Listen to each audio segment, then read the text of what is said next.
All right. Welcome to another edition of Shabbat Lounge. This is Matt. And Jake here. And we are coming to you on a special occasion. Jake, what's a special occasion? The special occasion is this is the final Torah portion of the year. And all right. You made it all the way to the end. All right. High five. High five yourself while you're driving or whatever you're doing. Especially if you're driving. Yes, if you're driving, high five yourself repeatedly. And what do you call that? Clapping, I guess. So clap along with us. But we actually have recorded all of the Torah portions, and you can find them on SabbathLounge.com. That's right. So go to Sabbath Lounge, pull out the tab that says, oddly enough, Torah portions, and you'll be able to find them all right there. That's right. So we are glad you came along, and we are going to go right into week 54. And so we do ask that you'd subscribe, that you'd like, you'd share if you find this content useful and relevant. You need to know, too, that Jake and I pray all the time that Yah blesses us with the words, and if he doesn't want us to do this anymore, that we won't do it. And we just ask if you don't mind, if you think about it, pray for Sabbath Lounge and the things that we try to do here and the people we talk to. When we do have interviews and all kinds of things that we do here besides the Torah portions. Right. Yes, because if you hadn't noticed, there's also other content on here besides the Torah portions. Yes. But we're glad you're here. And without further ado, what is this, Jake? This is Vetzot Habracha, I guess. Or otherwise, the blessing. That was pretty good, actually. Well, I try. So, I tried it just before we pushed record. So that's good. Yeah, that sounds about right. So this is Deuteronomy 33, 1 through 34, 12. And so this is like the end of everything. Right. So, and when we're going to talk about these tribes. And so if you've never seen this before, Jake, what is this thing we're looking at? This is essentially the flags of each of the tribes. Yeah. So if you look earlier when they're setting up their camps and being separated into groups, they're given these different symbols to represent their tribe, and then they kind of surround the tabernacle, and they have these flags that identify which tribe they're with. Yeah, and that helped you get back to camp. When you're camping in the wilderness, men, women, and children, you could identify by these flags. And so it's some symbolism and icons that get used early. So we talk a lot about the Rockefellers being the author of marketing, but Yah really is the first person to come up with logos and marketing. And, he knew how we work and that we like pretty pictures. And so this was a way. Now, did they look exactly like this? I don't know that we know that, but it makes sense that this would help you get back with your people. Right. Especially, you take that late night stroll with your pointy stick, you need to be able to get back to your side of the camp. That's right. And it is also, it helps you build identity of who you are as a family member. And, that's something amazing about Yah. He allows us to have our own identity and be who we are, who he made us to be.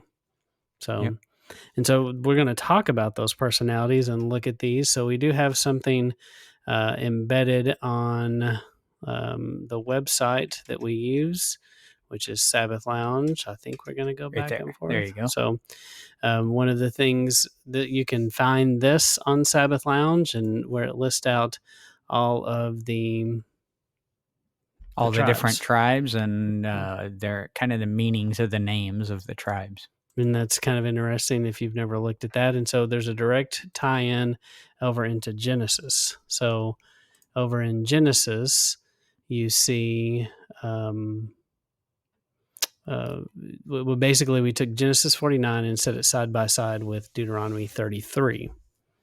So if we're going to kind of go through and compare what he says to different tribes, but we won't do this in great length, but we'll kind of just alternate. And the first one he talks about is Reuben in Genesis 49. It's kind of longer about 49, and then We are going to read the Torah portion, so maybe we'll just focus on Genesis 49:3. And it says, Reuben, you are my firstborn, my strength, the very first son I had, my first in majesty, first in power. You no longer will be first because you were out of control like a flood, and you climbed into your father's bed. Then you dishonored it. He climbed up on my couch. Get off the couch. And get off my couch. Yeah. So then, yeah, as we go through these, you're going to notice something, and it kind of jumps out right here. And I'll read the next one.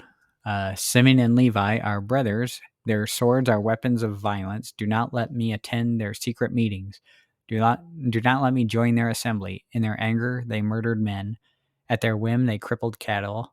May their anger be cursed because it's so fierce. May their fury be cursed because it's so cruel. I will divide them among the sons of Jacob and scatter them among the tribes of Israel. And then you'll find the sister passage is Deuteronomy 33, 8 through 11 there. And then back to Genesis 49, 8 talks about Judah. Your brothers will praise you. Your hand will be on the neck of your enemies. Your father's son will bow down to you. Judah, you are a lion cub. You've come back from the kill, my son. He lies down and rests like a lion. He is a lioness. Who dares disturb him? A scepter will never depart from Judah, nor a ruler's staff from between his feet until Shiloh comes, and the people obey him. He will tie his donkey to a grapevine, his colt to the best vine. He will wash his clothes in wine, his garments in the blood of grapes. His eyes are darker than wine, his teeth are whiter than milk. And then you see the parallel passage is Deuteronomy 33:7. Right. And then Zebulun will live by the coast. He will have ships by the coast. His border will go as far as Sidon. And that's Deuteronomy 13, 18 through 19. 33, 18 33, through 19, sorry. And then Issachar is a strong donkey lying down between the saddlebags. When he sees that his resting place is good and that his land is pleasant, he will bend his back to the burden and he will become a slave laborer. Oof, no thanks. And then that sister passage that lumps those together in Deuteronomy. Right. And then Dan in Genesis 49, Dan will hand down decisions for his people as one of the tribes of Israel. Dan will be a snake on a road, a viper on a path that bites a horse's heels so that its rider falls off backwards. I wait with hope for you to rescue me, O Yahweh. And then Deuteronomy 33:22. And then in Genesis 49:19, Gad will be attacked by a band of raiders, but he will strike back at their heels. And then the sister passage is Deuteronomy 33:20 through 21. And then back in Genesis, Asher's food will be rich. He will provide delicacies fit for a king. And that goes with Deuteronomy 33, 24 through 25. And then Naphtali is a doe set free that has beautiful fawns. And you find that in Deuteronomy 33:23. Then Joseph is a fruitful tree by a spring with branches climbing over a wall. Archers provoke him, shot at him, and attacked him, but his bow stayed steady and his arms remained limber. Because of the help of the mighty one of Jacob, because of the name of the shepherd, the rock of Israel, because of the El of your father who helps you, because of the Shaddai who gives you blessings from the heavens above, blessings from the deep springs below the ground, blessings from the breasts and womb. The blessings of your father are greater than the blessings of the oldest mountains and the riches of the ancient hills. May these blessings rest on the head of Joseph and the crown of the prince among his brothers. And then this is where in Deuteronomy, it's slightly different order because this is Deuteronomy 33:13 through 17. But Jake, what do you notice so far in what we've looked at? What stands out about the length of the particular tribes, each one? Looks like Joseph gets a lot more length. Yeah, quite a bit more. Just looking at percentages on the page as we scroll up, Judah had a bunch in Genesis, but less in Deuteronomy. Mm-hmm. And Levi had a bunch as well. So, but it is interesting that you see so much here with Joseph, and that's Ephraim and Manasseh. And then the last one is Benjamin, and Benjamin 49. Genesis 49. Benjamin is a ravenous wolf. In the morning, he devours his prey. In the evening, he divides the plunder. Then you see it in 33:12 in Deuteronomy. Right. So if you notice, there's a lot of animal references there, as there are also animal references in the symbols for the tribes. Yes. And, it's interesting too, things like a wolf is a wolf unclean. Yes. Yeah. So that's kind of interesting. That and I guess a donkey would be too. It's and a lion, for that matter. So yeah. So they all have a purpose, and that purpose isn't to eat. yeah, that's true. And yeah, but that's on the website. I will make that available. It'll be called Week 54 in the Torah portions, and I'll link it into the page with the Torah portions. Yep. Anything else? No. So we're going to go through each one of these and kind of see how why they kind of go together. Yeah. So, but before we do that, so let's go back to the presentation here we started. And Jake, have you thought about this? Why does the Torah portion finish at the fall feast? I have thought about it, but not enough to come to an answer. I just kind of thought, that's kind of interesting. Mm-hmm. I mean, because we started off saying week 54, whereas we all know there's 52 weeks in a year, right? Yeah. Oh, yeah. That's confusing too. So what did you come up with? Well, not that I claim to know anything, but it did kind of dawn on me today, because it's always perplexed me. First off, I kind of checked out, where did the Torah portions come from? Why do we do that? Who made those? How did that come to be? And I feel like the Torah part, the way it's divided, is pretty accurate, and probably hasn't changed much since the time of Yeshua, maybe the Torah and the prophets. But clearly the Tanakh, the New Testament, is divided differently, and that's, hasn't been as set in stone as long as this other portion has. Right. But it is interesting for some reason that we know that the beginning of the year starts at Passover. Right. And it makes sense, always made sense to me, that if Passover is the beginning, why don't we start at Genesis? And that would be where our Torah portions start. So if you've ever thought that before, I'm with you. That's what I thought until today. And then today it just kind of hit me. It makes sense that as we are coming in, we just had the day of shouting, Yom Teruah, and we anticipate the Messiah coming back, and the little sliver of the moon represents the light of his torch, of the groom coming back to get his bride. And it makes sense that he's coming back to get his bride. He's been prepared. Just like what you see towards the end of Deuteronomy, you see a bride that's been prepared. And so this bride, he's been working on this bride for a minute. Yeah. So 40 plus years, and it's been ugly. Yeah. And it's been difficult. It was you could even say a tribulation has occurred. And so they've undergone trials and tribulations to get them to the point where they are worthy to go into the promised land. And so it makes sense that at this time of year, we're preparing for us to go meet our bride, or for us to be the bride and meet our groom.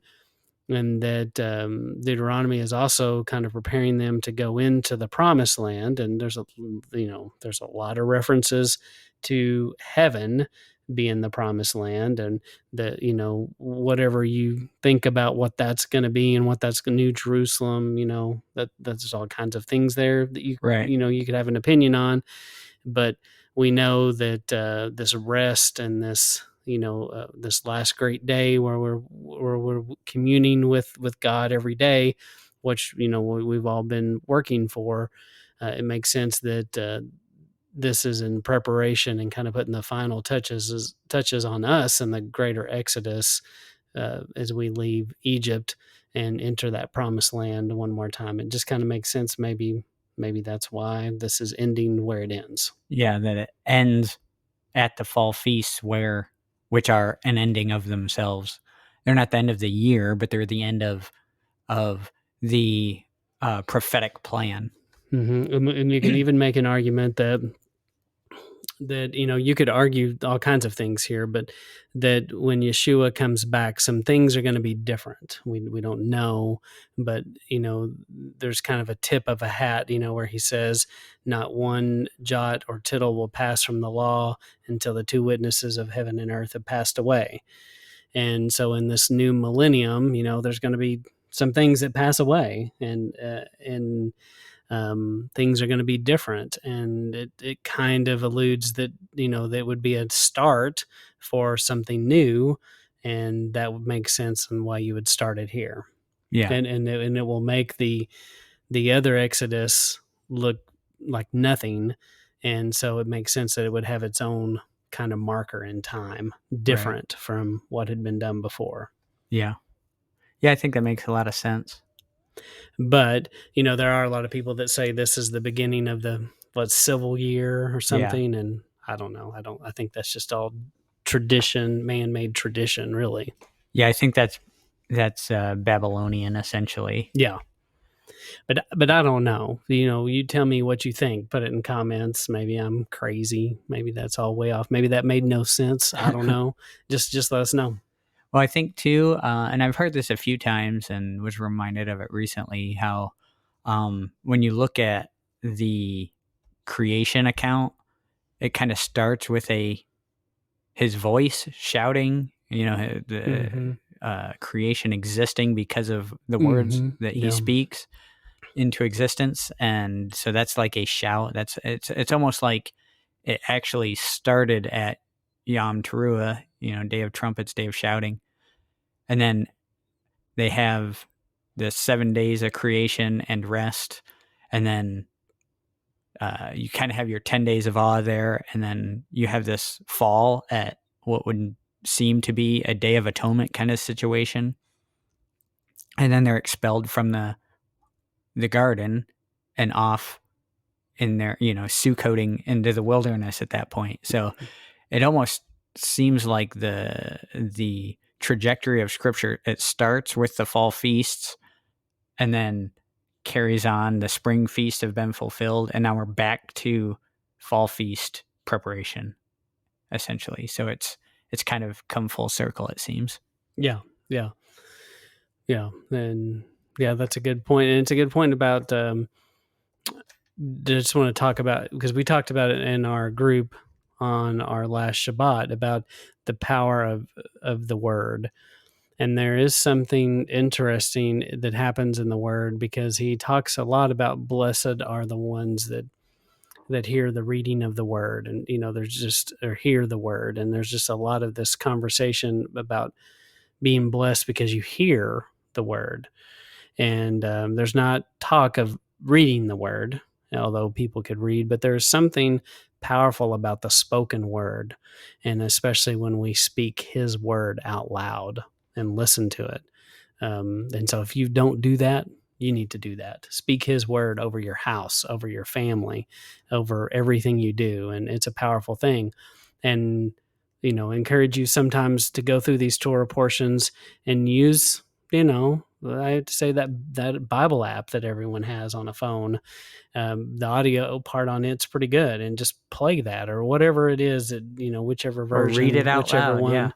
Yeah. But just, having that, just play it and listen to it. Sometimes it's a different experience, and you might pick up something that you don't see when you read it, because sometimes maybe your mind is a little more free, because sometimes when you read it, you're literally focused on each letter. And when you're listening to the word being spoken to you, your focus is a little different, and maybe you can be a little more open to maybe some things, because you're not so dialed in on the word in front of you. Yeah. I don't know, just try it, see if it helps you. Use all your senses. That's right. But definitely there's power in the spoken word, and you see it at creation.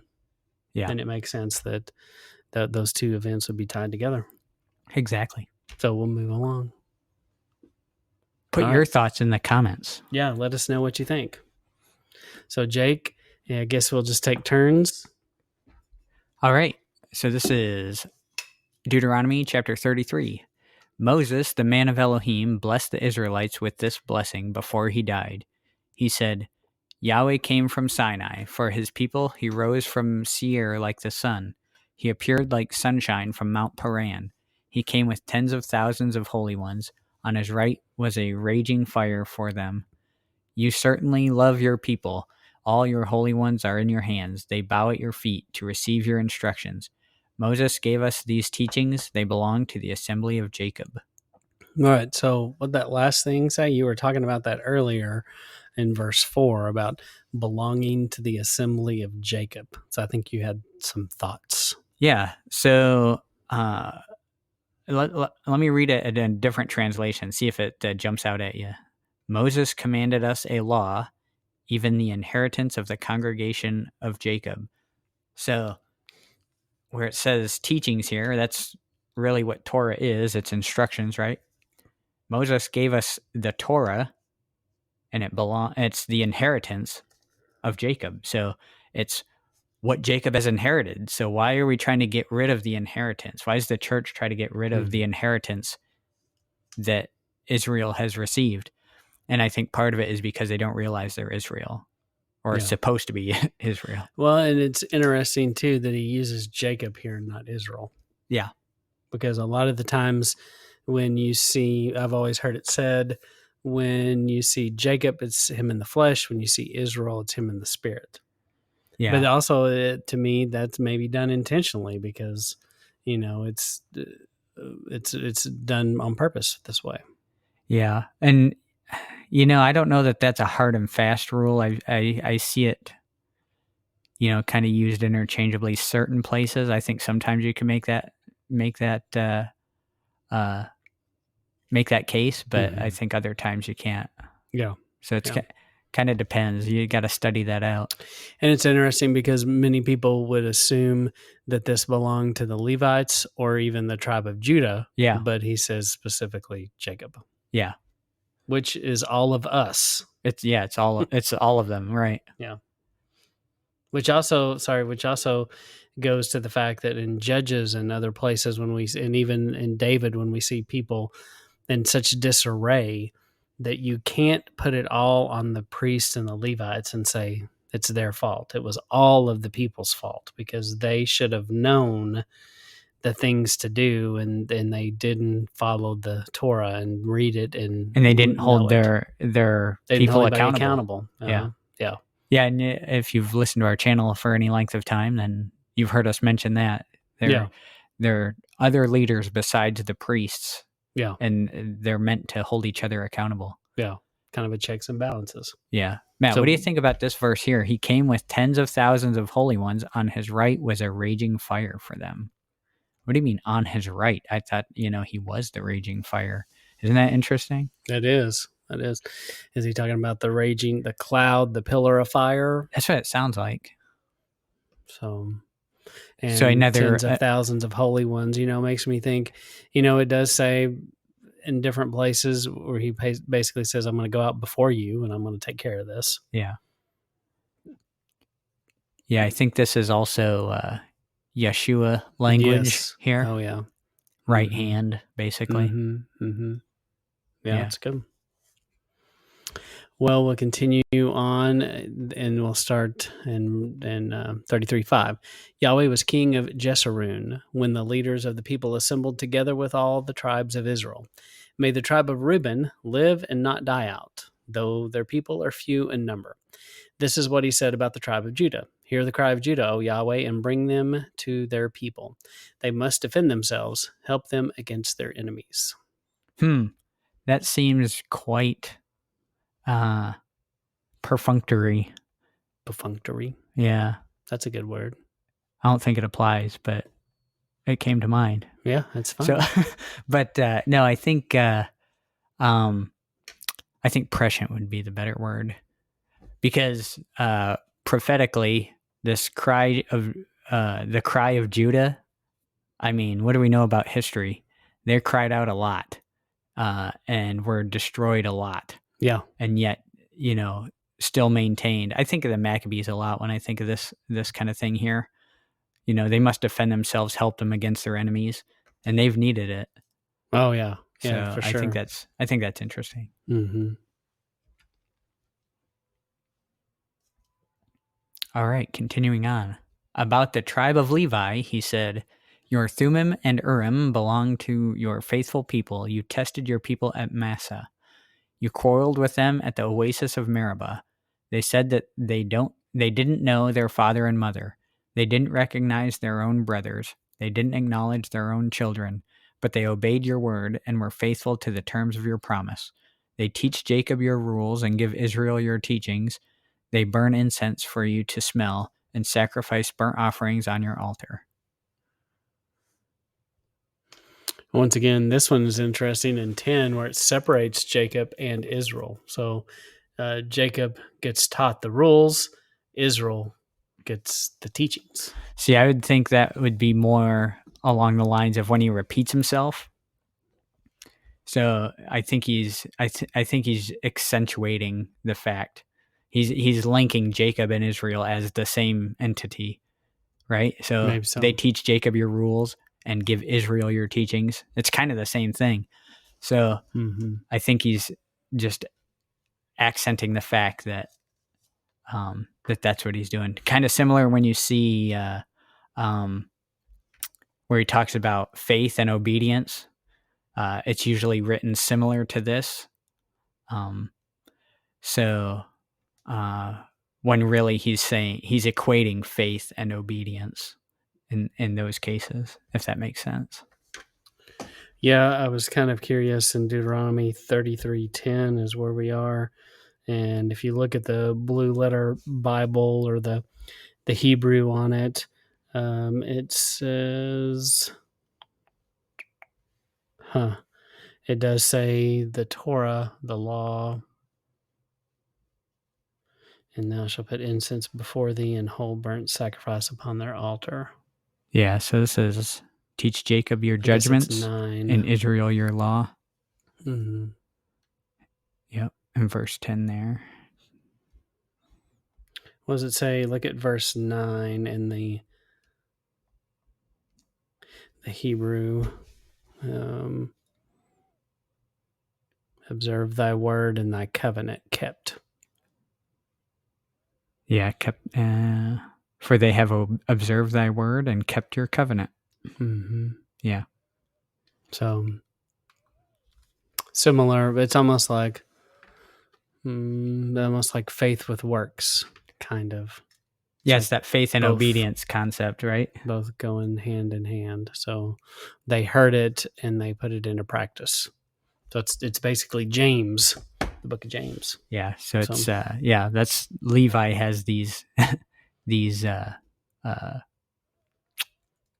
don't know, requirements put on them. They're the ones spreading this stuff around, making sure everything's going well. Mm-hmm. But like we said before, they're going to have backup from the leaders appointed by Moses, right? Yeah.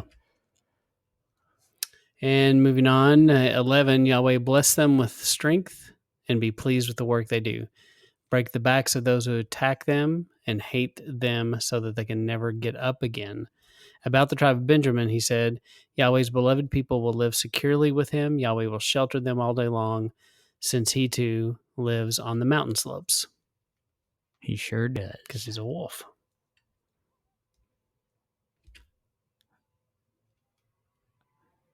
All right. About the tribes of Joseph, he said, "May Yahweh bless their land with water, the best gift heaven can send, with dew and deep springs below the ground.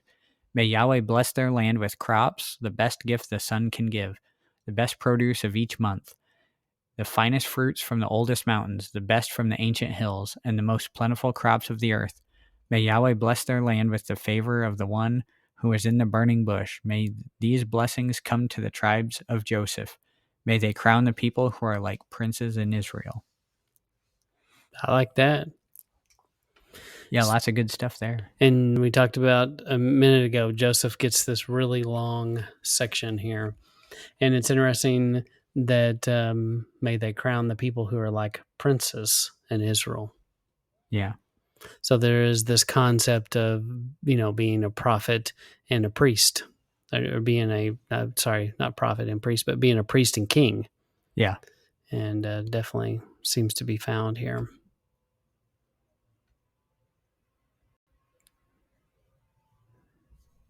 And they will be as majestic as a firstborn bull. Their horns will be like the horns of a wild ox. They will use them to push away nations, including those at the ends of the earth. The tens of thousands from the tribe of Ephraim and the tens of thousands from the tribe of Ephraim and the thousands from the tribe of Manasseh will be like this.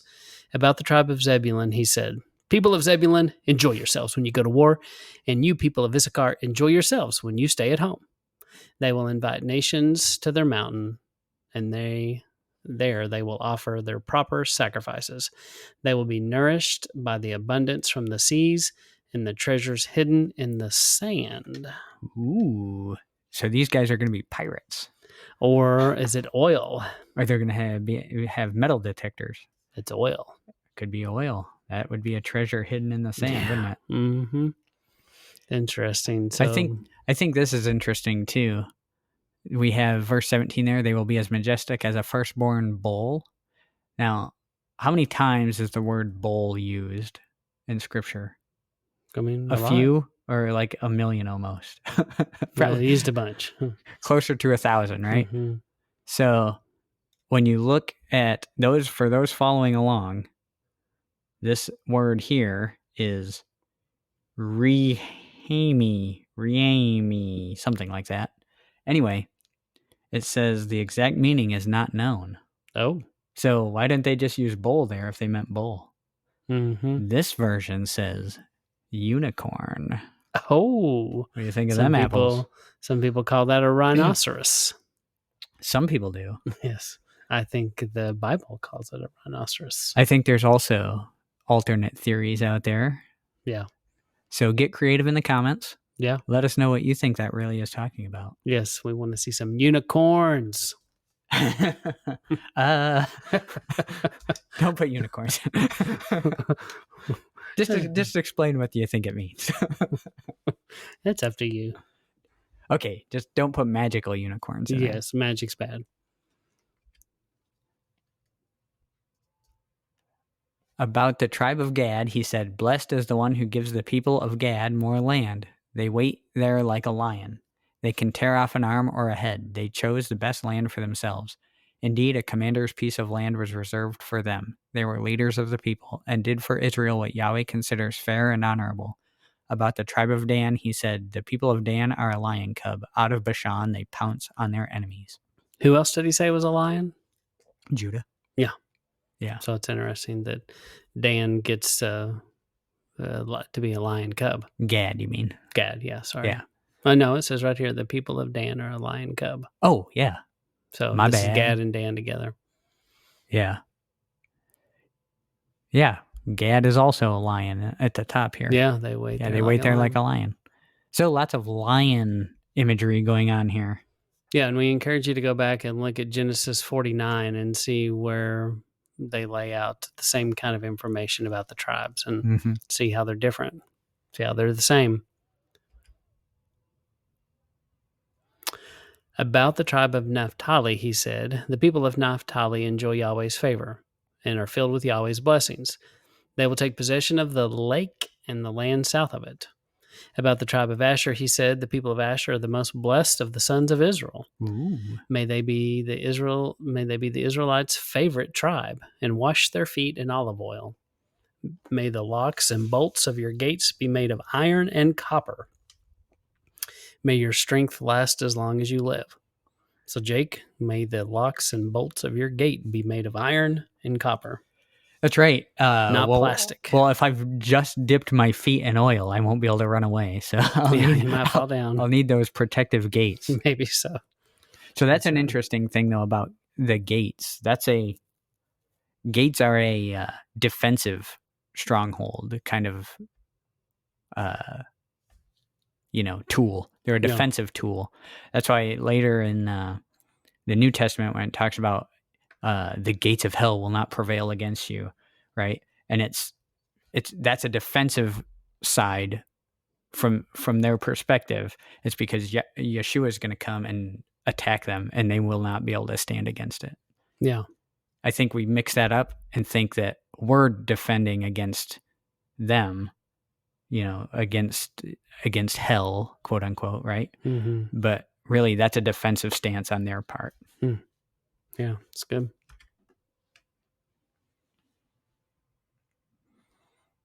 There's no one like your Elohim, Jeshurun. He rides through the heavens to help you.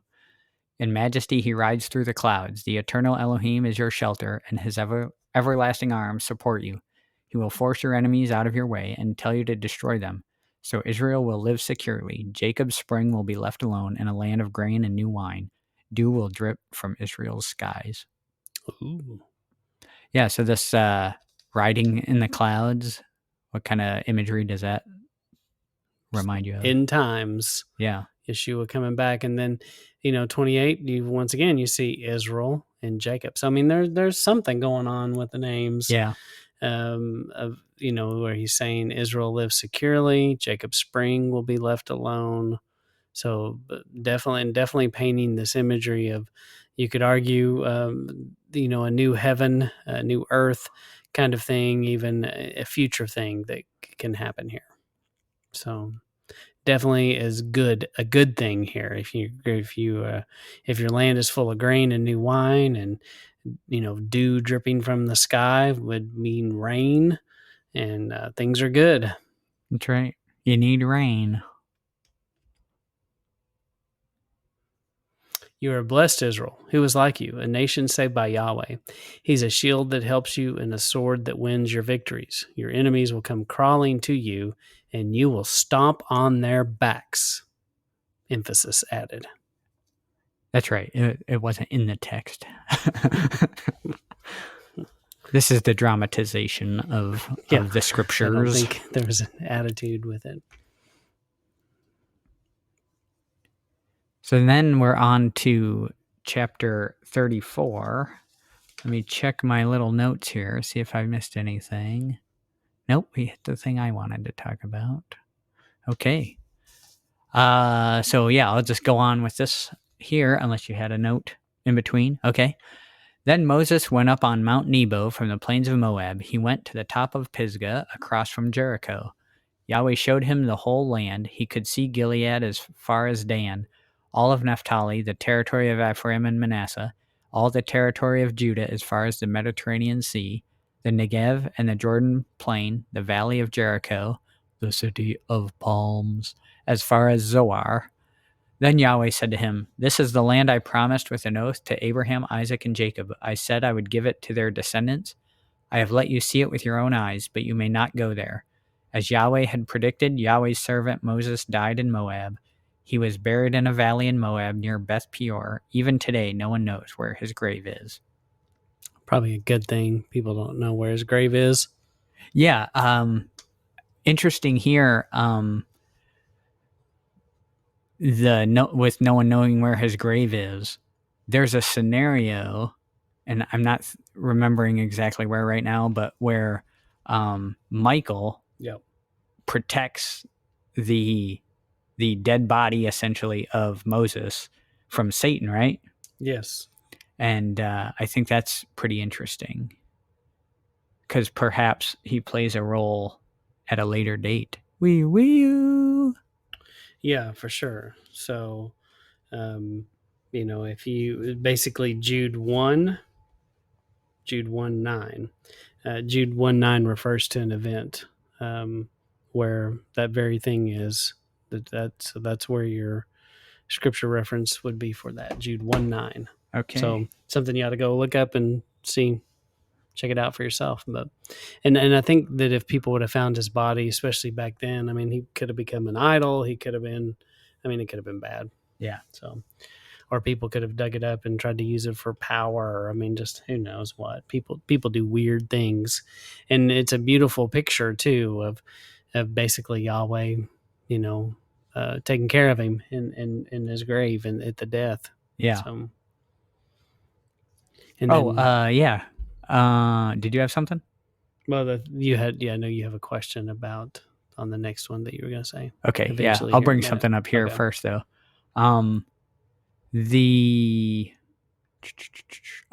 So when I read through this, it kind of made me think, I wonder if this is like the exact spot Abraham was standing when he was told, this will be your land. I think know it's what I mean? possible.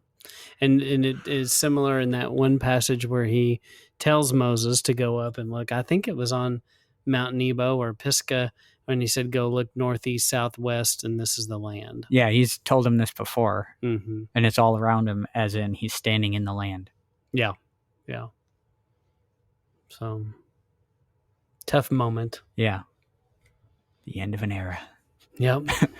Moses was 120 years old when he died. His eyesight never became poor. He never lost his physical strength. The Israelites mourned for Moses in the plains of Moab for 30 days. When the time of mourning for him was over, Joshua, son of Nun, was filled with the Ruach of wisdom because Moses had laid his hands on him. The Israelites obeyed him and did what Yahweh had commanded through Moses. There has never been another prophet in Israel like Moses, whom Yahweh dealt with face to face. He was the one Yahweh sent to do all the miraculous signs and amazing things in Egypt to Pharaoh, to all his officials, and his whole country. Moses used his mighty hand to do all the spectacular and awe-inspiring deeds that were seen by all of the Israelites. So a couple things here. Interesting is his age, 120 years old. So isn't this the age that Yahweh said, I will not strive with man for longer than 120 years, right? Mm-hmm. And then also explain how these 120 years are broken up in Moses' life. I have seen that, but I don't remember that. The amazing thing to me, though, before we do that is his eyesight, and he never lost his physical strength. Oh, yeah. I mean, he's a bad mamma jamma. So, I mean, he could still do all the things he could at 20, 30. And, not many people at 120 get to do that. So, Yeah. so that's amazing. Especially these days. Yes. Especially these days. So you're saying about his life can be divided into different sections. I think I've seen that, but I can't explain it. So he was in Egypt for 40 years. Mm. And then he was in the wilderness for 40 years. And then he, so he was in Egypt for 40 years. Then he was at, he's on Mount Sinai twice for 40 days. No. So when he left Egypt, when he killed the Egyptian and left Egypt, he was with Jethro for 40 years. Yeah. Right. So he had his 40 years of growing up, essentially, and then he had his 40 years of learning under Jethro, basically. Mm-hmm. And then he was prepared to lead at that point. So he wasn't just thrust into leadership. He had all this time kind of going into it. And it's odd that it's broken up specifically to 40 years in each of those segments, I think. Yeah, I think that's interesting and also encouraging, because I think a lot of people, they get older and they go, I'm done. That's not true. So if you're listening to this and you are somebody of a little age and you find yourself like Moses, you're still extremely useful. And, if he can use Moses at 80, he can use you at whatever point you are at as well. And so that should give us hope. Exactly. But it is amazing. So it is, you can feel that there had to be this heaviness that fell on this group. Yeah, I think it's a bummer. Yeah, it was at least for 30 days they were sad. 30 days, yeah. Okay, no more sad. It's all over. Get over it. Time to get over it. So, really interesting here is this Moses, not a prophet like Moses then or since. Kind of shows you the caliber of person that Yahweh made. Because Moses, again, is not the hero of the story. Yahweh's the hero of the story. But you can see from Moses' life, his testimony, the power of Yahweh. And we are fortunate to see his entire life, basically. We've seen when he's born, and now we've seen him dead. So Yeah. No, that's good. Good point.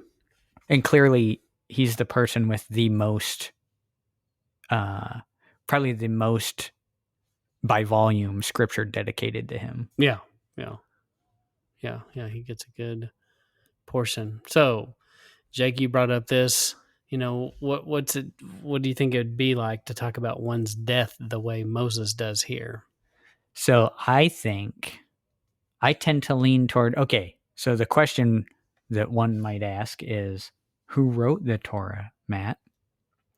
Yahuwah did, but he Whose did hand? it through the hand of Moses. Right. So that's the argument, right? Wow, Moses wrote the Torah. Did he write this very last part? That seems like that'd be hard to do. It seems like unless it. he did it right before he died. Yeah, I think your options would have to be, well, Yahweh gave him, the vision to see and know what to write down. Or what seems to make more sense to me is, well, Joshua was there with him and probably wrote down the last parts. Because you can see also, Moses, remember, is the most humble man, right? But he's talked up a lot in the end here. And I think that's makes sense that it would be Joshua giving reverence to Moses and all he had done for them and how faithful he had been through the wilderness dealing with these people.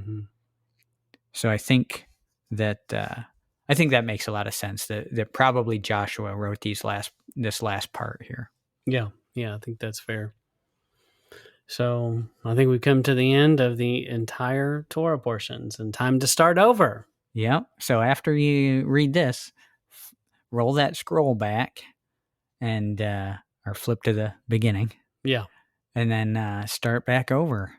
And Jake can testify to this. If you have small children, the scroll rolling is something, does the Torah say roll back the scroll?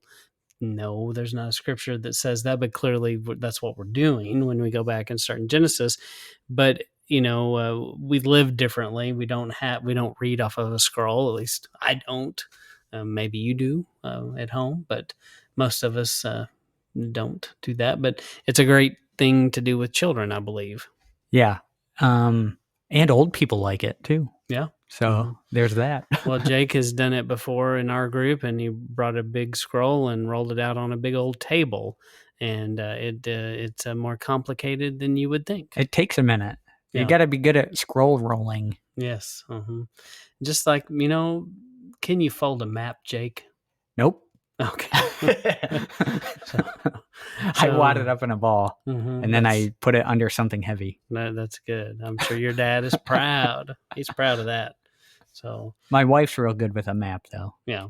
Well, somebody was talking about that the other day about nobody knows how to fold a map because, nobody under probably anyone under 30 never used a map. Yeah. That's like a map. Why would I use a map?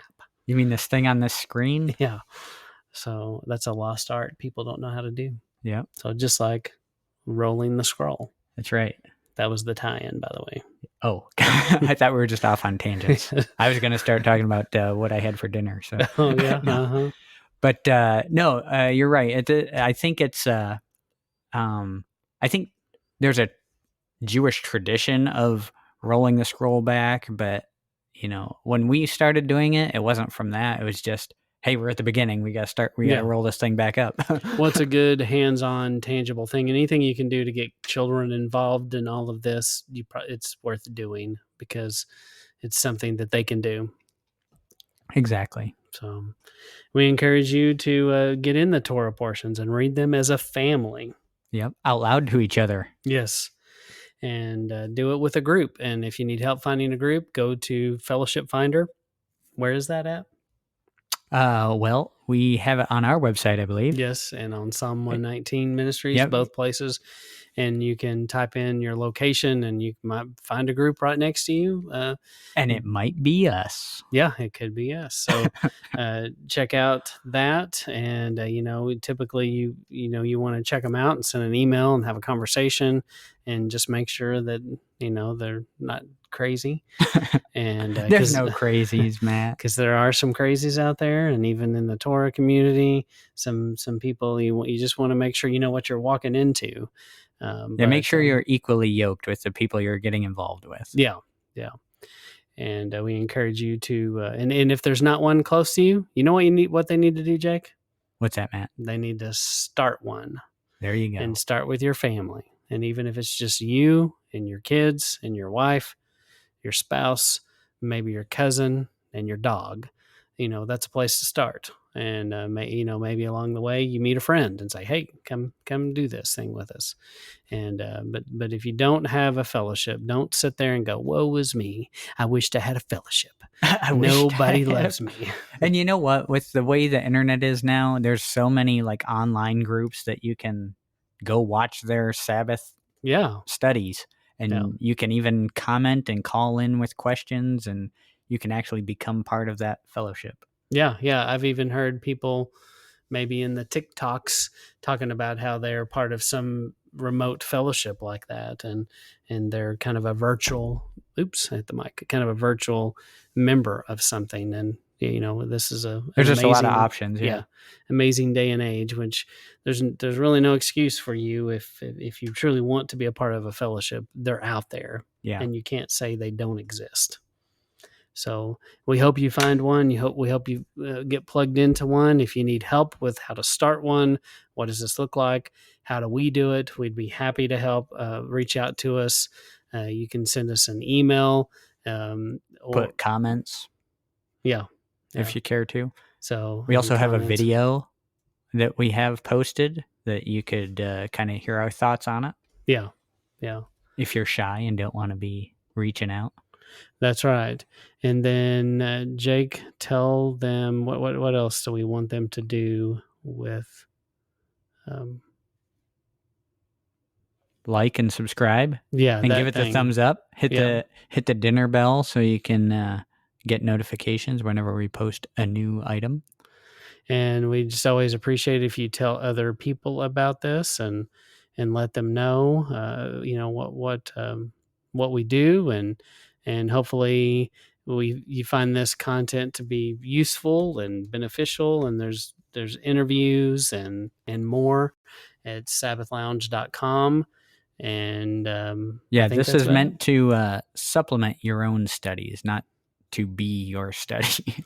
And we are kind of rambling, but we are kind of summing. I feel like we need to spend a minute just kind of summarizing, this Torah portion section, and that, there are many resources out there. We have one of many. If you don't like ours, find another one. They're out there. And so we borrowed heavily from may Rob Skiba rest in peace, but he has one on his website, and we built Torah portions that you click on and navigate through, very similar to what he did. And just encourage you to find a way to plug in to that. And if you haven't been able to do this whole year in the Torah portions, well, you're about to start a new year and about to have an opportunity to kind of start over and do that. And we think as you study through the Torah portions, it takes a few years before you really start to feel comfortable and start getting it. And but hang in there and keep doing it. And we appreciate that you are been along the ride so far with us, and we just thank you. Yep, thank you. And I think that's all the words I have to say, Jake. All right. So this has been Torah Portions with Matt and Jake. That's right. Yep, the end of the Torah portions for this current year, I guess, and starting over this time next year will be same place. Back to number, yep. Back to 54. Yep, back to 54. So this is Matt and Jake signing out.